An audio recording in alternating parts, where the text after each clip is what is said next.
Perkenalkan, nama saya Yesra Kendaraan Goldadi. Saya dari Prodi Sistem Informasi dengan NIM 220512140406. Di sini saya akan menjelaskan hasil tes saya, yaitu literatur review, pemodelan, dan simulasi. Untuk pendahuluan, literatur review atau kajian pustaka bertujuan untuk memperoleh landasan teori yang dapat mendukung pemecahan masalah yang dicari. Kali ini saya akan melakukan literatur review dengan topik pemodelan dan simulasi dari beberapa artikel yang nantinya dapat membantu seseorang dengan lebih mudah. Penelitian ini untuk memecahkan suatu masalah dari setiap penelitian yang berkaitan dengan pemodelan dan simulasi, atau bisa disebut penelitian referensi. Saat melakukan tinjauan literatur, Anda akan sering menggunakan tabel dengan informasi penting tentang artikel yang mudah dipahami seseorang. Untuk pembahasan literatur review kali ini dari 5 jurnal dengan topik pemodelan dan simulasi, dan akan ditampilkan dalam bentuk tabel dengan informasi singkat dan penting sehingga dapat memperoleh informasi penting dari literatur review ini. Untuk artikel yang pertama, autornya yaitu Mary Haryani dan Zulfahmi. Tahun pembuatannya 2019. Judul artikel adalah Analisis Pemodelan dan Simulasi Matematika Pengendalian Epidemi Toksoplasmosis. Masalahnya itu penyebaran epidemi toksoplasmosis. Tujuan artikelnya untuk mengkonstruksi model matematika epidemi toksoplasmosis yang mengacu pada masyarakat di wilayah Lok Sumawe. Metode yang digunakan yaitu model matematika konstruksi ke dalam bentuk persamaan diferensial tak linear, kemudian dianalisis kestabilan dari masing-masing titik keseimbangan, serta dilakukan penentuan bilangan reproduksi dasar untuk melihat tingkat penyebaran penyakit. Hasil dari artikelnya yaitu simulasi model menunjukkan bahwa ketika tidak adanya penyebaran penyakit toksoplasmosis, maka tidak ada individu yang terinfeksi. Sedangkan ketika terjadinya penyebaran toksoplasmosis, mengakibatkan jumlah populasi yang terinfeksi meningkat dan kemudian menurun dikarenakan jumlah populasi terkontrol ikut meningkat sehingga penyakit toksoplasmosis dapat hilang dari lingkungan. Selanjutnya artikel yang kedua, autornya adalah Sabto Wibowo dan Arta Ainur Rafiq. Tahun pembuatannya yaitu 2022.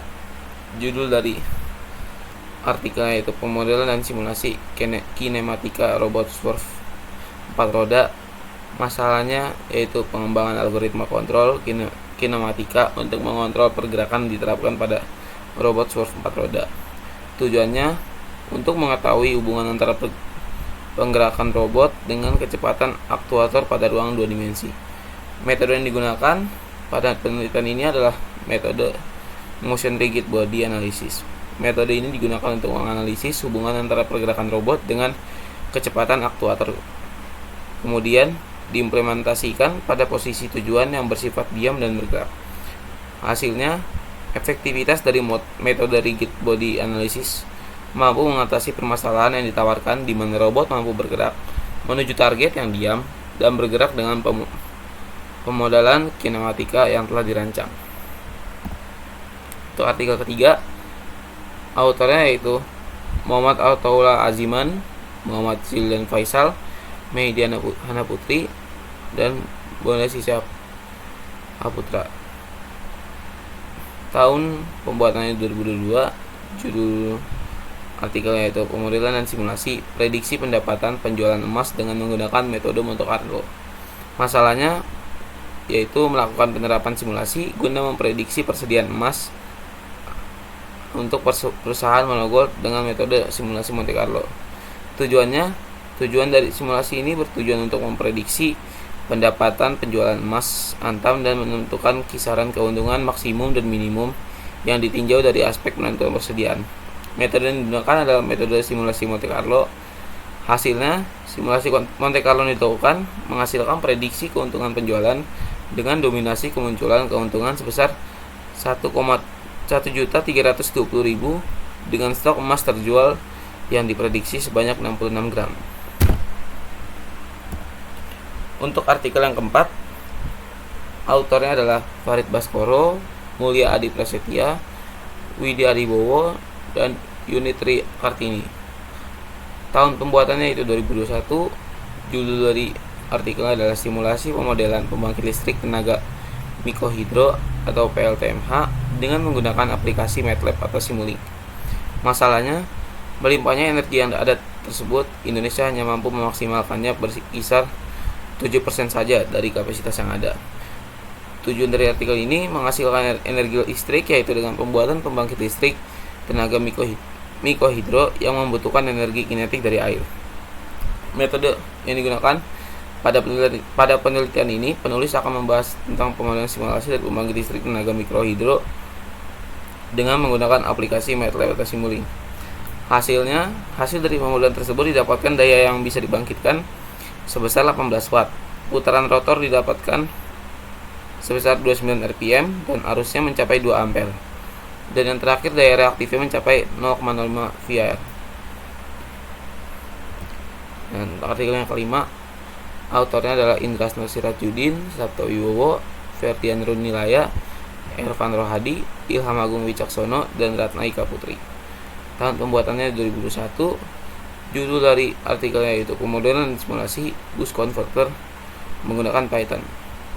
Masalahnya, pemodelan bus converter dengan tegangan output 350 volt.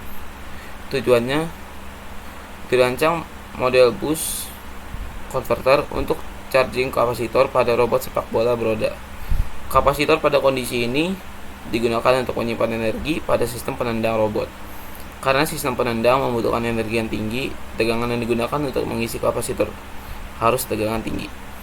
Metode yang digunakan adalah pemodelan akan menggunakan metode averaging untuk membuat dua persamaan dari dua kondisi bus converter menjadi satu persamaan state space yang mewakili seluruh kondisi dari bus converter tersebut. Hasilnya, dari simulasi tersebut didapatkan bahwa bus converter dengan tegangan output 350 volt dapat menggunakan beban kapasitor 4700 mikrofarad, mampu menuju keadaan stabil pada waktu 0,6 second. Jadi kesimpulannya, kajian literatur yang berkaitan dengan pemodelan dan simulasi hendaknya dapat menjadi referensi penelitian tentang pemodelan simulasi, berguna untuk mendukung penelitian dan dapat menjadi referensi bagi yang ingin merancang literatur review. Sekian dari saya, kurang lebihnya mohon maaf. Terima kasih.